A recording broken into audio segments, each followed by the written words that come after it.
Hello everyone, this side Parul Sosa from वुमा news. आजकल आपने देखा होगा डॉक्टर मोनिका शर्मा। अगर आप देखोगे तो जहाँ पे भी देखोगे, लाइक फैशन हो, फिर बिजनेस नेटवर्किंग हो या एग्जीबिशन हो, हर जगह पर पब्लिक फिगर अगर आप देखते हो तो मोनिका जी है, जो आज हमारे साथ हमारे स्टूडियो पर आए हैं।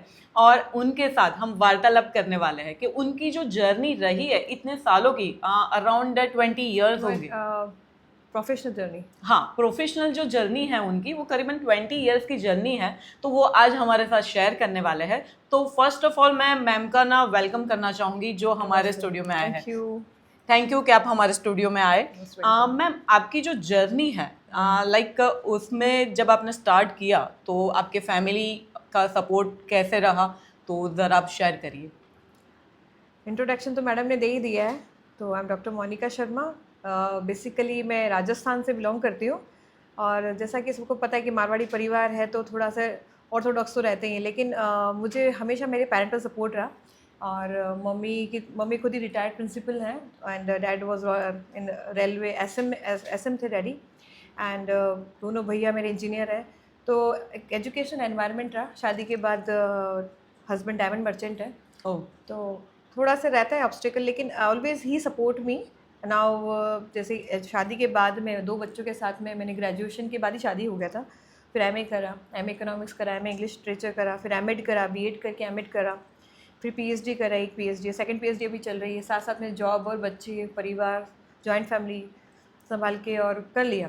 पर I think till that you are not facing any struggle, आप इतने स्ट्रॉन्ग नहीं बनते हो। तो आज whatever I am because of my old journey.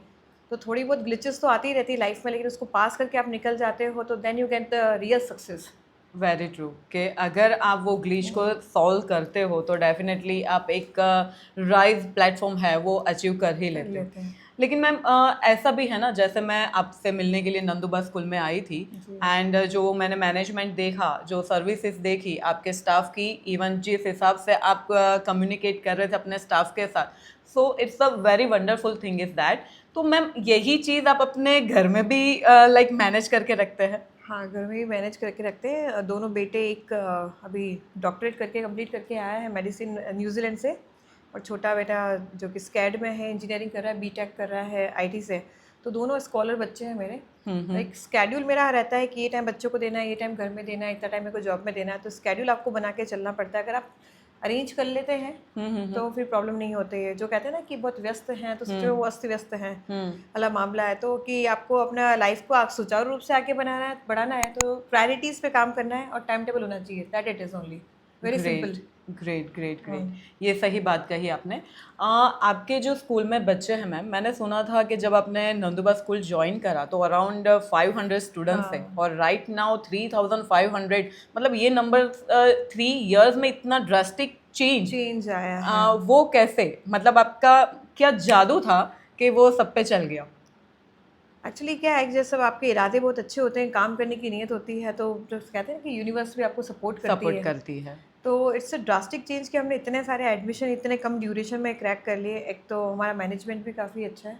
हमारा सीवी पटेल ग्रुप है, एंड पंकज भाई, गिजू भाई पटेल सर हमारे प्रेसिडेंट हैं, और उनका भी सपोर्ट रहता है। और दूसरा क्या है कि I have very clear vision कि मुझे 500 बच्चे दिए थे, एंड दे सेड कि मैडम इसको आगे बढ़ाना है, स्कूल को, हमारा स्कूल भी वेल नोन स्कूल हो। तो मेरे फिर देन आई सेड कि okay let me work on my way. तो उन्होंने पूरा फ्रीडम दिया, और एक तो आपको वर्क करने का पूरा फ्रीडम मिलता है, राइट। पहली बात। और दूसरा आपके जो होता है कि इंटेंशन आपको बड़ा क्लियर है कि आपको करना है क्या है, तो everything can possible. Okay, great. और आपका जो आप बता रहे हो कि आपका जो सपोर्ट रहा आपके ट्रस्टीज़ का, वो भी बहुत अच्छा रहा कि भाई 3500 not a normal normal number and a small number, कि आप यहाँ तक उनको उनके सपोर्ट के साथ लेकर गए। It's a very good, and ये like clapping for him and you both. हाँ, और एक्चुअली बहुत ही कम फीस में काफ़ी अच्छी एजुकेशन देता है ये हमारा ऑर्गेनाइजेशन, और नंदुबा इंग्लिश अकेडमी। और मैं अभी तो इतने सारे, मतलब आप कह सकते 3000 से ऊपर परिवार को राहत है कि उनके बच्चों को इतने कम फीस में इतनी अच्छी एजुकेशन मिल रही है हमारे स्कूल में। So it's a drastic change, and really it's great platform जो कि हम लोग बच्चों को दे रहे हैं। हम चाहते हैं कि ज़्यादा से ज़्यादा बच्चे यहाँ पे आएँ, और सीबीएसई एजुकेशन जो कि एजुकेशन मिनिस्ट्री और नीति आयोग ने दोनों डिज़ाइन करा है, तो वो शिक्षा बच्चों को हर क्षेत्र में मिले। जनरली क्या होता है, सामान्य परिवार के जो बच्चे होते हैं they also want to study in CBSE school, पर due to the high fees वो जो पढ़ नहीं पाते हैं, उनकी प्रतिभा बाहर नहीं निकल पाती है। सीबीएसई का करिकुलम है वो काफ़ी अच्छे तरीके से डिज़ाइन करा गया, और इंटरनेशनल लेवल पे भी सीबीएसई का जो है एक रिकॉग्निशन है। अगर आप स्टेट लेवल पे जाते हैं, एजुकेशन लेके जाते हैं और एक आप सीबीएसई स्टडी करके जाते हैं, तो उसका एक अपना एक रिकॉग्निशन रहता है, बच्चे को बाहर निकलने में, कॉम्पिटिशन को फाइट करने में ईजी रहता है। तो ये प्लेटफॉर्म और तैयारी यहाँ पे बच्चे को काफ़ी कम फीस में करने को मिलती है। ओके ग्रेट, वो भी बहुत अच्छी बात है कि नॉर्मली हम देखते हैं तो स्कूल मिलना चाहिए। अभी ये बहुत ज़रूरी था कि लाइक बाकी लोगों को भी पता चले कि भाई आप इतनी फीस अमाउंट में आप अपने बच्चों को सीबीएसई करवा सकते हैं, और डोनेशन हम लोग लेते ही नहीं है। और अगर बच्चा 8th के बाद में अगर बच्चा 98% से ज़्यादा मार्क्स लाता है, जो बच्चे को सच में पढ़ने का जज्बा होता है, उसके लिए फ्री एजुकेशन की व्यवस्था है, उसको कुछ पे नहीं करना है। They how to become it as school, और उसकी सारी एजुकेशन की व्यवस्था हम लोग करते हैं। अच्छा, तो ऐसे कितने स्टूडेंट्स होंगे आपके स्कूल में जो में ऐसे भी करके 9th 10th 11th 12th मिला के 100 मोर देन 100 स्टूडेंट्स हैं अभी राइट नाउ। ओके, तो एक तो फीस कम लेना, उसके ऊपर से स्कॉलरशिप भी देना, तो ये बच्चों को एक प्रमोशन मिलता है। और हाई मिडिल क्लास बच्चे जो होते हैं उनका एक जज्बा होता है मेहनत करने का। तो दे नो कि what ever the circumstances they have, पढ़ना उनकी ज़रूरत है। दे नो कि इफ दे स्टडी और तो ही वो जीवन में आगे निकल सकते हैं, कुछ कर सकेंगे, and they are very productive for the country actually. आगे निकलने का जज्बा, because they have the hunger to do something in their life. उनमें एक ऐसा हंगर होता है कि मुझे करना है, मुझे आगे बढ़ना है, और आप उनको थोड़ी सी सहायता कर देते हैं ना, really the students are doing miracle.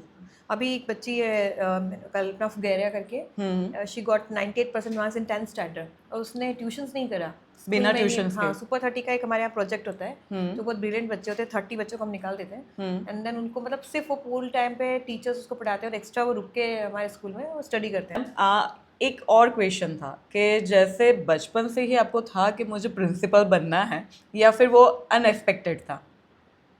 Actually mumma she is a retired principal, तो एजुकेशन वाला एनवायरनमेंट शुरू से रहा है। डैडी रेलवे में थे, तो बड़ा ही डिसिप्लिन एनवायरनमेंट था। ऐसा प्रिंसिपल बनूंगी ऐसा कभी सोचा नहीं था। हाँ, वो अनएक्सपेक्टेड। हाँ, अनएक्सपेक्टेड था। Later I just got married and with a diamond merchant, तो कभी ऐसा लगा नहीं कि करना चाहिए। पर then afterward circumstances change, then I feel कि मुझे खुद भी मेरा अर्न करना चाहिए बच्चों के बाद आने के बाद में। तो देन मम्मी ने कहा सबसे बेस्ट है यू वाला जॉब करो, क्योंकि इसमें क्या बच्चों के साथ साथ में आप घर मैनेज भी कर सकते हैं, बच्चों को भी संभाल सकते हैं, खुद का भी ध्यान रख सकते हो। तो then I select my job, and then I feel that I am very much passionate about this. ये शायद मम्मी के गुण आए हैं या मुझ में, और so there something is there कि मैं I am just fit for the education field. Great, सही बात है कि एजुकेशन के बारे में आप जो सोचते हो, एजुकेशन आफ्टर द मैरिज जो आपने कंप्लीट किया और जो सोचा और जो अनएक्सपेक्टेड हो गया, वो बहुत ही अच्छी बात है, ना कि हमारे लिए,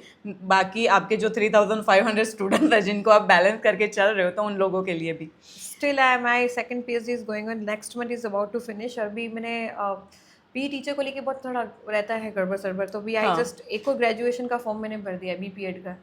मैंने कहा मैं ही कर लेती हूँ, स्पोर्ट डायरेक्टर में आ जाती हूँ मैं। Great great great. तो पढ़ना तो ऐसा होता है कि we should be like pencil, always be a learner. आप हमेशा पढ़ते रहो, जितने शार्प होंगे उतने ही आप आगे बढ़ते रहोगे, और आपको ब्लंट पेंसिल तो किसी काम नहीं करती, this is the reality of the life. तो जितनी जल्दी समझ जाए उतना बढ़िया। आज डॉक्टर हो चाहे इंजीनियर, आज डॉक्टर भी देखो ना, आपको जो अपडेट डॉक्टर होते हैं जिनके पास में नए इंस्ट्रूमेंट होते हैं, आप वहीं जाना पसंद करते हैं। जो पुराना ट्रेडिशनल डॉक्टर होगा तो उसके भी पेशेंट कम ही हो जाएंगे भाई, ये तो अपडेट ही नहीं है। तो this is need of the time कि you have to be updated, कि आपको अपडेट ऐसा कोई फील्ड ही नहीं है। आप कपड़े की भी बात करें, कोई क्लोथिंग ब्रांड में भी है, जैसे अपने WC में बहुत सारी महिलाएं हैं, तो हम उसी के पास जाते हैं जो समथिंग जो कॉमन चीज़ ना हो, कुछ नया कर रही हो, एंड शी व्हेनेवर इंट्रोडक्शन देते हैं एक दूसरे का, तो हमें कहते हैं मैं ये नया कर रही हूँ। अगर आप ट्रेडिशनल पैटर्न पे ही चल रहे होते तो शायद कोई और फॉलो नहीं करता। अगर आप आज नया पॉडकास्ट नहीं कर रहे होते तो हम भी शायद आपके पास नहीं आते। तो this is a trend now, पहले नहीं था। तो it's needed in each and every field.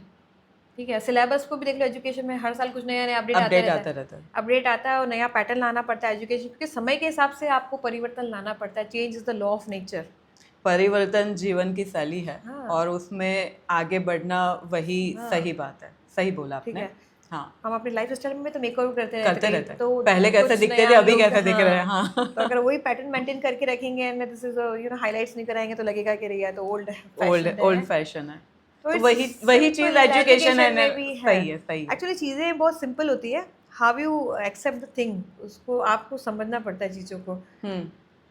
या तो कॉम्प्रोमाइज़ कर लो, कॉम्प्रोमाइज़ नहीं करते तो अपने आप को इतना सशक्त बना लो कि लोग बाग आपके हिसाब से चले। दो ही ऑप्शन होते हैं लाइफ में। सही बात है, या तो फिर आपको कॉम्प्रोमाइज़ करके जीना पड़ता है, या फिर खुद को ही इतना बलवान बना लो। उसके लिए कि आप, और बलवान बनाना है तो अपडेट होना पड़ेगा, अपडेट होना पड़ेगा। वो कोई मतलब आपका नॉलेज आपको इनहांस करना पड़ेगा, आपके पास में वो होना चाहिए दूसरे के पास नहीं है। Then people is come behind to you, either nobody start to follow you. Simple simple simple, सही बात है।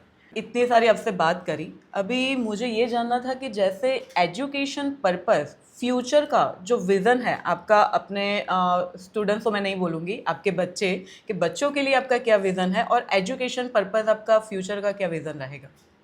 एजुकेशन में है कि बच्चे एक्सीलेंट करें और सारे बच्चों को सीबीएसई एजुकेशंस मिले, और जितने भी इसके स्किल बेस्ड लर्निंग है जैसे सीबीएसई हमारी, और उसके साथ इसमें बहुत सारी चीज़ें हैं। आर्ट के लेके भी अलग डिपार्टमेंट्स होते हैं, और काफ़ी सारे हमारे क्लब्स वगैरह होते हैं। तो पढ़ाई के साथ साथ जैसे कोविड में हमने सीखा है कि एक जॉब से आपको काम नहीं चलेगा, आपके पास में दूसरा स्किल हो कि अगर एक काम बंद हो जाता है तो दूसरे स्किल से आप कमा के खा सको। ओके तो अल्टीमेटली शिक्षा ऐसी होनी चाहिए ताकि हम बच्चों को फ्यूचर जो संभावना है, मतलब पॉसिबिलिटीज़ हैं, उसके लिए तैयार करें, ताकि इन फ्यूचर अगर हम उनके साथ में ना हो तो बच्चे ना घबराएं, कमा के खा सके, अपने पैरों पे खड़े हो सकते हैं, मतलब आत्मनिर्भर भारत। ओके तो ऐसी एजुकेशन बच्चों को देना चाहते हैं कि पढ़ाई भी करे, गेम्स भी खेले, और साथ साथ में इससे पब्लिक स्पीकिंग पे विशेष ध्यान जाता है। तो उस मॉर्निंग में जैसे असेंबली होती है तो बच्चों को बुलाते हैं, उनसे रजिस्ट्रेशन वगैरह करवाते हैं, और उनका एक टीचर्स का भी कम्युनिकेशन हम लोग करवाते हैं कि कंपलसरी 3 मिनट का उनको स्पीच देना होता है teacher, any topic without any paper, they have to be speak up, क्योंकि उनका स्टेज पे निकलना बहुत ज़रूरी है। You have lots of any knowledge but you are unable to deliver your knowledge to the people, तो वो नॉलेज आपका बेकार हो जाता है। सही बात है कि आपका जो नॉलेज है वो खाली उतना ही नहीं रहना चाहिए, हो जाता है। हाँ। तो आपको ये कला आनी चाहिए कि how to deliver the message, तो how to convince the people. चाहे आप अच्छे डॉक्टर बनो, चाहे अच्छे इंजीनियर बनो, चाहे मैनेजर बनो, व्हाट्सोएवर, एवरीवेयर। घर में भी अगर बात करूँ, अगर आपका मैनेजमेंट बराबर नहीं है, and whatever just you want और जस्ट व्हाट यू थिंकिंग, अगर वो आप एलोबरेट ही नहीं करवा रहे हो, सामने वाले को कन्विंस ही नहीं कर पा रहे, तो वो सारा नॉलेज आपका वेस्ट हो जाता है। तो ये आप बहुत ज़रूरी है कि आपके पास में ऐसी आर्ट हो, आपको ये पता हो कि मुझे कब क्या बोलना है, कैसे बोलना है, और आपके पास नॉलेज होना बहुत ज़रूरी है। आपके पास में प्लेटफॉर्म में आपको स्टेज पे आके बच्चों को बोलने का, माइक पकड़ने का एक प्रैक्टिस भी हम लोग देते हैं। पब्लिक स्पीकिंग क्लब वगैरह हमारे यहाँ पे, dance club, drama club, linguistic club हमारे यहाँ पे है, बच्चों को आर्ट एंड क्राफ्ट क्लब है, इसमें बच्चों को सारे ये फीचर्स सिखाए जाते हैं बच्चे को, ताकि उसको पता रहे कि, और जैसे कि अगर जैसे डिप्रेशन की भी बात करें, जब बच्चा डिप्रेशन में आता है ना, तो जैसे अगर उसको म्यूज़िक बजाना आता है तो गिटार बजा लेता है या कुछ भी करता है, तो उसका फ्रस्ट्रेशन बाहर निकल जाता है कभी कभी। तो उसके पास में सेकंड स्किल होना चाहिए बच्चे के पास, चाहे वो स्पोर्ट में एक्सपर्ट हो या फिर आर्ट में हो, म्यूजिक में हो। तो ये जो सुसाइड वाले जो मामले होते हैं ना, जब बच्चा अकेला पड़ जाता है, उसको लगता है मेरे पास कोई राह बची नहीं है, और मैं अपना जो फ्रस्ट्रेशन होता है वो कहाँ एक्सप्रेस करूँ, तो ऐसी चीज़ों से वो बाहर निकल सकते हैं। तो स्किल बेस्ड लर्निंग का एजेंडा यही है, बच्चे को भविष्य में जितनी भी पॉसिबिलिटी है, फ्यूचर पॉसिबिलिटी के लिए तैयार करना, तो वो सारी लर्निंग्स हम लोग देते हैं बच्चे को। ओके, मतलब आप अभी से प्रिपेयर कर रहे हो कि जो फ्यूचर उन लोगों का सेफ हो जाएगा, तो यही टेक्निक से आप how to face the circumstances. अगर एक स्किल आपका खत्म हो जाता है, दूसरी स्किल आपके पास में ऐसी होनी चाहिए, सो दैट यू कैन कि सर्वाइव एटलीस्ट, ठीक है, ताकि कोई तकलीफ ना आए, सर्वाइव कर सके अपना बच्चा, ऐसा।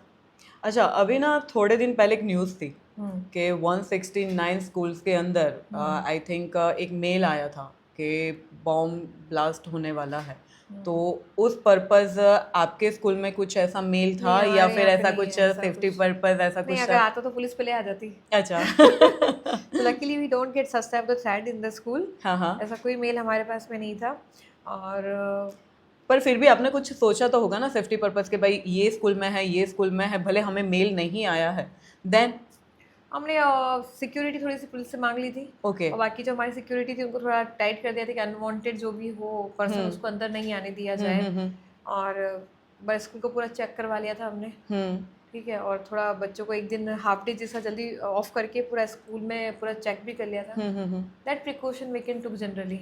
ओके। एंड जैसे आप बताते हो कि भाई आप पेरेंट्स और बच्चों के साथ जिस हिसाब से आपका नेचर है, तो समहाउ ना ऐसे सर्कमस्टेंसेस पेरेंट्स थ्रू आ जाते हैं कि भाई ऐसा क्यों हो रहा है और आपको उसके आंसर देने पड़ते हैं, तब आपका क्या रहता है पूरा, मतलब आप किस हिसाब से उनको कन्विंस करते हो? Lots of many time circumstances are there कि सब चीज़ें रूल्स बच्चों के लिए और पेरेंट्स के लिए बने हुए होते हैं. For example now the unit test या कह सकते हैं भी चल रहे होते हैं, तो ऑलरेडी दैट इज डिक्लेयर कि अगर बच्चा बीमार है तो उसे घर पे रखा जाए. देन आफ्टरवर्ड्स पेरेंट्स भेज देते हैं बच्चे को, एंड देन उसको हाफ डे में उनको बोलते हैं कि 2 एग्जाम हो गया, 2 पीरियड का हो गया, बच्चे को वापस दे दो. अब इतने सारे बच्चों में बहुत सारे बच्चे बीमार होते हैं, किस बच्चे को भेजें, बिकॉज एक रेस्पॉन्सिबिलिटी 1 बजे तक, जैसे मैंने कहा कि आप निश्चिंत होते हैं हमें देखें, तो this is our great responsibility कि आप बच्चे को संभाल के रखें और ऐसे ही बच्चे को ना दे दें. तो बड़ी चेकिंग करके देना पड़ता है. And that concern regarding girl child, तो हमें बड़ी घबराहट होती है कि जैसे अगर बच्चे के साथ कुछ मिसहैप हो गया, कोई उठा ले के चला गया या बच्चे किडनैप कर, फिर बच्चे के साथ क्या नहीं करते हैं लोग, तो वो थोड़ा डर हमें रहता है. तो लेकिन सेवरल टाइम हम समझाने की कोशिश करते हैं पेरेंट्स को कि अगर something will happen so we will inform you, लेकिन पेशेंस बहुत कम हैं आजकल के पेरेंट्स के. तो इस प्लेटफॉर्म से मैं एक मैसेज ही देना चाहूँगी कि थोड़ा भरोसा रखें. आपके बच्चे हमारे बच्चे हैं, जब तक हमारे पास में हैं, ठीक है, और हम बहुत ज़्यादा कंसर्न है, उनको चिंता करते हैं उनकी, और कोशिश करते हैं कि किसी बच्चे को कोई तकलीफ ना हो, बेस्ट एजुकेशन मिले, बेस्ट एनवायरनमेंट मिले. ये सारी व्यवस्थाएं उन्हीं के लिए है. तो थोड़ा सा पेशेंस रखें और विश्वास रखें. सही बात है कि अगर ऐसे प्रिंसिपल है तो डेफिनेटली आपको ट्रस्ट, साईं बाबा का जो डाला ना, श्रद्धा एंड सबूरी तो श्रद्धा एंड सबूरी रख के आप अपना बच्चा इनको सौंप दीजिए, बिकॉज ये इनके बच्चे हैं. तो ऐसे जो सर्कमस्टेंसेस आते हैं तो कन्विंस करना बहुत ही डिफिकल्ट हो जाता होगा फ्यू पेरेंट्स, है ना. तो कैसे, मतलब जनरली ऐसे ही आप उन लोगों को कन्विंस कर लेते या फिर छोड़ देते कि हाँ? छोड़ नहीं देते हैं एक्चुअली. जब हम लोग ये उस टाइम तो मामला जैसे जैसे नहीं, कोई पेरेंट्स होते हैं ना कि भाई झुम्बेस उठा देते हैं कि भाई हाँ ये हमारे होते. हाँ, तो फिर वो कैसे करते हैं? बुला के बात करते हैं, हाँ, समझाते हैं कि ट्राई करते हैं, और तो इसमें कुछ कर ही नहीं सकते हैं. आप नहीं समझते हैं, बहुत कभी कभी सिचुएशन बहुत वर्स्ट भी हो जाती है. सम टाइम फिर एप्लीकेशन लिखवा के हम लोग हैंड ओवर करते हैं बच्चे को, और फिर नेक्स्ट टाइम कुछ ऐसा प्रोविज़न करते हैं कि ऐसी सिचुएशंस आई नहीं यार. ठीक है, क्योंकि दिस इज़ हाईली इम्पॉसिबल कि आप इतने सारे बच्चों को एक ही दिन में दें, और हर चीज़ को तोड़ा मरोड़ा जाता है. आप कोई भी चीज़ अच्छी तरह से बोले तो भी उसको नेगेटिव में ले जाने वाले लोग होते हैं. तो आपको बहुत सोच समझ के स्टेटमेंट डिलीवर करने पड़ते हैं, बिकॉज अल्टीमेटली बच्चे ऐसा ना, हम लाइव प्रोजेक्ट के साथ काम कर रहे हैं, तो हमारा जॉब बहुत सेंसिटिव है. एक भी बच्चे को कुछ भी होता है तो कभी किसी बच्चे को कुछ हो जाए बाई चांस, तो हमें ये रहता है कि काश हमने कुछ कर लिया होता था, उसकी लाइफ बच गई होती. तो वो अफसोस ना रह जाए, उसको मद्देनज़र रखते हुए पेरेंट्स को कन्विंस करने का ट्राई करा जाता है. बात करने के अलावा हमारे पास में कोई उपचार होता नहीं है. सही बात है. एक और क्वेश्चन था कि जनरली अबनॉर्मल बच्चे, तो पेरेंट्स को लगता है कि मेरा बच्चा अबनॉर्मल नहीं है, मुझे उसको स्पेशल चाइल्ड बोलते हैं हम इसको, एबनॉर्मल नहीं बोलते. Okay, this is the child is called special child. Okay, ठीक है. हाँ, तो वैसे अगर बच्चे आपके स्कूल में आते हैं तो फिर उसको आप ट्रीट करते हो या फिर बेसिकली उनके जो स्कूल्स होते हैं उन्हीं में उनको डाइवर्ट करवाते हो?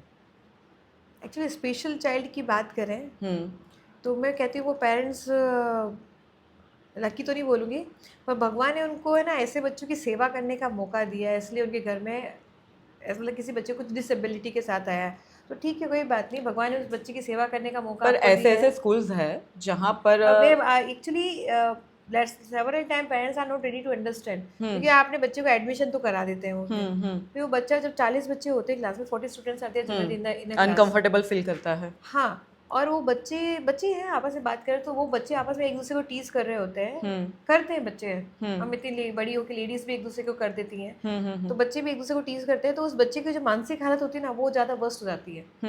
तो एक डिप्रेशन मोड में बच्चा जाने लग जाता है, उसको एक डिससेटिस्फेक्शन आता है, वो सारी चीज़ें ऐसी होती है वो शेयर भी नहीं कर पाता है. अंदर ही अंदर उसमें संकीर्ण, कहते हैं ना कि वो मनोवैज्ञानिक रूप से कोई बच्चा ऐसा हो जाता है, तो एक नर्चर है ना बचपन से ही होता है. तो बहुत सारी चीज़ें वो देख रहा होता है, फेस कर रहा होता है, क्योंकि बच्चे उसको टीज कर रहे होते हैं. अगर ये बच्चा अगर उस टाइम पे स्पेशल स्कूल्स में पढ़ा होता, जैसे तारे जमीन में मूवी आपने देखी हो तो ठीक है, जब बच्चा वो सब बच्चों के साथ पढ़ रहा था तो उसमें क्वालिटी नहीं देखी.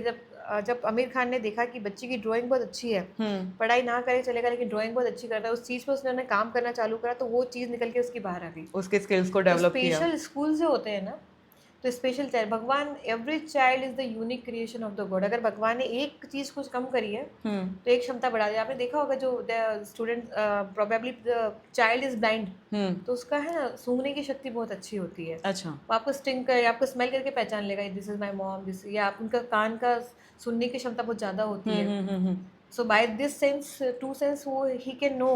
तो भगवान ने उनको वो एक चीज कम करी तो वो ज्यादा दी थी। अभी हम में ऐसा नहीं होगा। जैसे हम बोलते हैं कि 5 इंद्रियां होती है हाँ बॉडी हाँ, में जो अलग अलग सेंस हमने करती है। हम हमारे जैसे अभी हमारी इस उम्र में आके चश्मा लग गया है, हमारी वो एक इंद्री, मतलब जो आईज है जिससे हम लोग दिखते हैं, उसकी क्षमता थोड़ी कम हो गई। पर अगर भगवान ने शुरू से अगर वो नहीं दी है तो भगवान दो चीज बढ़ा देता है। अभी हमारे सब तीनों 5 चीजें सब नॉर्मल चल रही है, उनको एक चीज अगर एब नॉर्मल करा तो दूसरी तक भगवान ने दी है, ज्यादा बढ़ा के दी है। ठीक है, उनकी सुनने की ताकत अच्छी होती है, ठीक है, स्मेल का सेंस ज्यादा अच्छा होता है उनका। तो कहने का मतलब कि उसी चीज पे आप स्किल पे काम करें, ठीक है, उसको क्या कहते हैं, भेड़ चाल में डालने की बजाय अगर उसी स्किल पे अगर काम करें, सपोज किसी बच्चे का क्रिएटिंग बहुत अच्छा आता है या किसी बच्चे को ड्राइंग बहुत अच्छी आती है, may be he can in future वो अब्दुल कलाम, सॉरी, वो एम.एफ. हुसैन बन सकता है। ठीक है, और बच्चा को मतलब वो ड्राइंग करके भी और उसको आगे करके वो उसको अपनी आजीविका बना सकता है और भविष्य में वो कमा के खा सकता है। एटलीस्ट कभी पेरेंट्स ना रहे ताकि बच्चा सर्वाइव तो कर सके। तो स्पेशल स्कूल जो होते हैं बच्चों के, उसमें कोई स्पेशल करिकुलम नहीं होता है, उस पर बच्चे के स्किल के ऊपर काम करा जाता है। तो वो स्कूल इस तरह से डिज़ाइन होते हैं, उनके सिलेबस भी उसी तरह से डिज़ाइन होते हैं। तो एक्चुअली ऐसे बच्चों को ना इस तरह के वातावरण की जरूरत होती है और उसको क्या अपने जैसे ही लोग मिलते हैं, तो वहाँ पे उसको कोई टीज नहीं करता है, बच्चे को नर्चर करा जाता है उस तरीके से। और now the 40 students are there in the classroom. अब जैसे मैं पढ़ा रही हूँ क्लास में, तो मुझे तो ये लगेगा ना कि 40 स्टूडेंट नॉर्मली बैठे हैं। So what ever the student, मैंने पढ़ा है, बच्चे ने समझ लिया। अभी एक बच्चा पढ़ता है, एक बच्चा नहीं पढ़ता है। अब एक बच्चा, one student has the good communication skill और अंडरस्टैंडिंग स्किल, तो उसने समझ लिया, लिख भी लिया, घर पे उसका एनवायरनमेंट भी अच्छा मिल रहा है, मम्मी ने पढ़ा दिया, ट्यूशन पढ़ा दिया। एक बच्चा है जो सारी चीज़ों सफ़र कर रहा है, मदर भी नहीं ध्यान दे पा रही है, घर पे कुछ होगा, सर्कमस्टांसेस होते हैं। फिर बहुत सारे केसेस भी होते हैं कि मदर फादर साथ ही, तो बच्चे के ऊपर भी इफेक्ट आ रहा होता है। तो अगर स्पेशल चाइल्ड वाला केस है तो इस टाइम पे बच्चा प्रॉब्लम क्रिएट हो रहा होता है, और फिर वापस अगले साल वापस नया सिलेबस हो जाता है, और जैसे जैसे पास होता है वापस अगले साल वापस सिलेबस हो जाता है। तो ये वीकनेस के साथ ही वो आगे बढ़ रहा होता है, और इसको कोई कोई अप्रिशिएट करने वाला भी नहीं होता है। नहीं होता है। उसकी जो खूबियाँ हैं ना एक्चुअली, क्योंकि वो सिलेबस ही कंप्लीट नहीं होता है उसका, तो वो अपनी खूबी पे काम कब करेगा? कब करेगा? तो स्पेशल स्कूल्स जो डिज़ाइन करे जाते हैं ये बच्चे, स्पेशल बच्चों के लिए, तो वो उनका देखते हैं कि अगर एक चीज़ कम है तो दूसरी चीज़ क्या है स्पेशल है, तो उस बच्चे को सिलेबस की जो दौड़ भाग, ये भाग दौड़ है उसमें ना डाल के उस स्किल को डेवलप उसके स्किल्स को करा डेवलप जाए, किया जाए। ठीक है, ताकि बच्चा कमा के खा सके भविष्य में। ऐसी शिक्षा वहाँ पे दी जाती है, तो वो प्रयोजन वहाँ पे है एक्चुअली। अच्छा, नहीं मैंने ना कई ऐसे सारे स्कूल्स भी देखे हैं, जैसे हमारे ये नंदुबा स्कूल है, तो हमारे यहाँ क्या है कि सभी बच्चे आते हैं, लेकिन मैंने कोई कोई स्कूल्स ऐसे भी देखे हैं जहाँ पर बच्चों के साथ स्पेशल बच्चे भी होते हैं जिनको अलग वे से वहाँ पर ट्रेनिंग भी दी हाँ, तो जाती है। देन हाँ, स्पेशल टीचर को फिर हमें अपॉइंट करना पड़ता है उसके लिए। उसके उनके टीचर्स अलग होते हैं, अच्छा। उनके करिकुलम्स अलग होते हैं। अभी they are also expensive also, तो वो कभी कभी पेरेंट्स अफोर्ड नहीं कर पाते हैं, इसलिए सामान्य स्कूल में बच्चे को डाल देते हैं। ओके, कि जैसे आपके लाइफ की जो जर्नी है 20 इयर्स की, तो उसमें ऐसा कोई पिक पॉइंट आया हो और आपकी लाइफ का जो टर्न है वो चेंज हो गया हो, तो ऐसा कोई? And Nanduba English Academy is the benchmark for me, because here I get each and every type of opportunity, you can say. And मुझे यहाँ परफॉर्म करने का बहुत अच्छा प्लेटफॉर्म मिला. All the people are very nice, all supportive. Management is too good. My staff members are too good. And when I appointed over here, so I think that the date is very, Basant Panchami थी, तो माता जी सरस्वती माता का दिन होता है वो. तो the day I was always remember, and कह सकते हो कि